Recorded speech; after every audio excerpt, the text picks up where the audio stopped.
नमस्कार, amateur news में आपका स्वागत है। मैं हूं विकी जैन और इस वक्त हमारे साथ मौजूद हैं माननीय राज्यपाल छत्तीसगढ़ बलराम दास टंडन जी। सर, आपका बहुत बहुत स्वागत है हमारे इस खास कार्यक्रम खास मुलाकात में।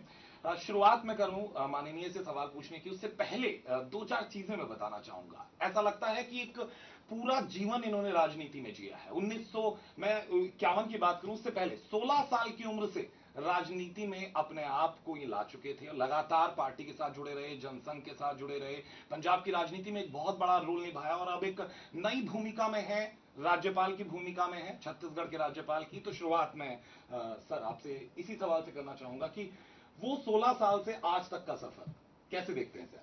जहां तक इस बात का संबंध है,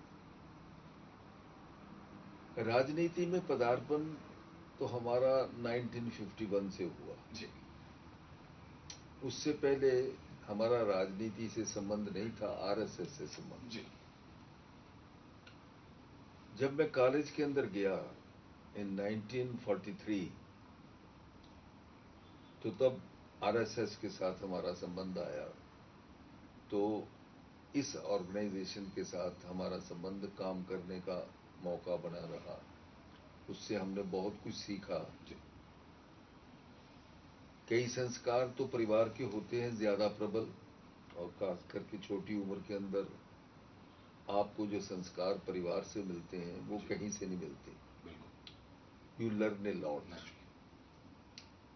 उसके बाद जब इस ऑर्गेनाइजेशन से संबंध आया, तो ये ऑर्गेनाइजेशन ये देखकर इस बात की खुशी थी कि ये शुद्ध भारतीय और केवल अपने देश के हित के बारे में सोचती।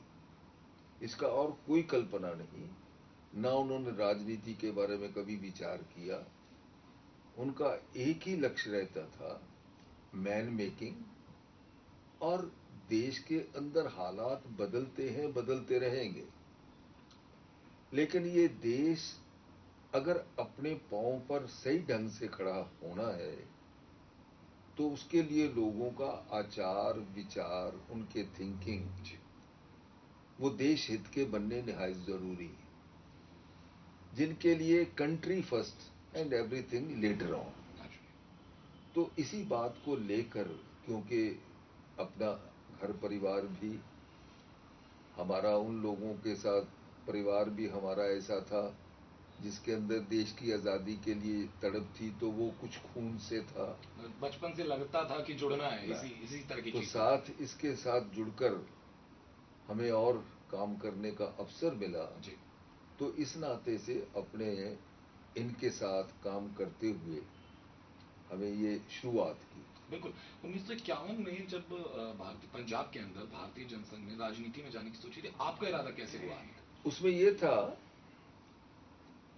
कि उस वक्त उन्होंने कुछ सीनियर व्यक्ति जो हैं जी अपने प्रदेश से सिलेक्ट करने थे, कि जिनको इस बात की जिम्मेवारी देनी थी कि उन्होंने जनसंघ के किस ढंग से अपने प्रदेश के अंदर जी उसको ऑर्गेनाइज करना, उसकी शाखाएं स्थापित करना, हर जिले के अंदर जिले से नीचे तक जाने के लिए। तो उन्होंने जो व्यक्ति सिलेक्ट किए, 3 व्यक्ति सिलेक्ट किए। उस वक्त का पंजाब बड़ा पंजाब था,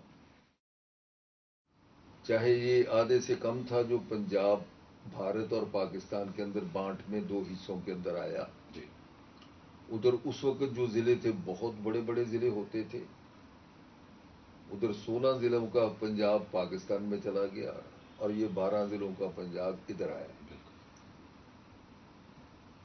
तो ये 12 जिले जो हैं, इसके पंजाब के अंदर जो एक तरफ लाहौल स्पीति और ये कुल्लू मनाली, वहां से शुरू होकर दिल्ली को अपने आंचल में समेटता हुआ उससे भी आगे निकल जाता था। इतना बड़ा ये प्रांत था।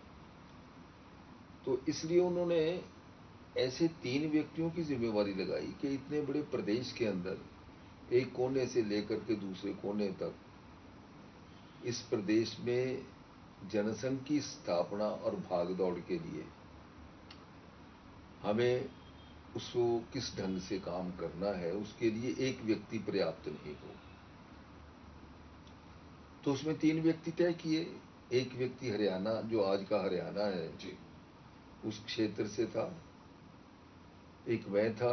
उस वक्त पंजाब के 2 ही डिवीजन थे, जो जिलों को मिलाकर के डिवीजन बनते हैं। जी हरियाणा का जो आज का क्षेत्र है, उसका उस वक्त डिवीजन के तौर पर अम्बाला डिवीजन उसको बोलते थे। और जो आज का पंजाब है, जिसमें थोड़ा सा भाग जो रियासतें थी वो साथ जुड़ा, तो उसको जलंधर डिवीजन कहते थे मोटे तौर पर। जो व्यक्ति हरियाणा से तय किया गया, वो बाद में हरियाणा के अंदर भी 2-3 मंत्री परिषदों के अंदर जी वह व्यक्ति भी अपनी पार्टी का नेता बन करके काम करता रहा। उनका नाम डॉक्टर मंगल सेन था। जी डॉक्टर मंगल सेन जी हरियाणा की, और इनके साथ भी वो मंत्रिमंडल में रहे, चौधरी देवीलाल जी के साथ काम करते रहे। और दूसरी तरफ जो क्षेत्र था, जिसको जलंधर डिवीजन कहते हैं, उसको ऑर्गेनाइजेशन खड़ी करने के लिए जिम्मेवारी मेरे कंधों पर डाली गई। और तीसरे एक व्यक्ति थे जो सारा समन्वय करके, जिसमें हरियाणा भी और ये पंजाब भी था, उसको सारे को इकट्ठा एक तरह से देखने के लिए जनरल सेक्रेटरी के तौर पर हमारे कृष्णलाल जी मैनी थे उनका नाम। और वो भी मंत्री रहे, बाद में पंजाब के अंदर वो मंत्री भी रहे। तो इस तरह से हम 3 लोगों को इस काम के लिए नियुक्त किया गया। और 51 के अंदर जो 1951 का जहां जनसंघ की स्थापना हुई, उस स्थापना के फाउंडर मेंबर के तौर पर हमने काम किया।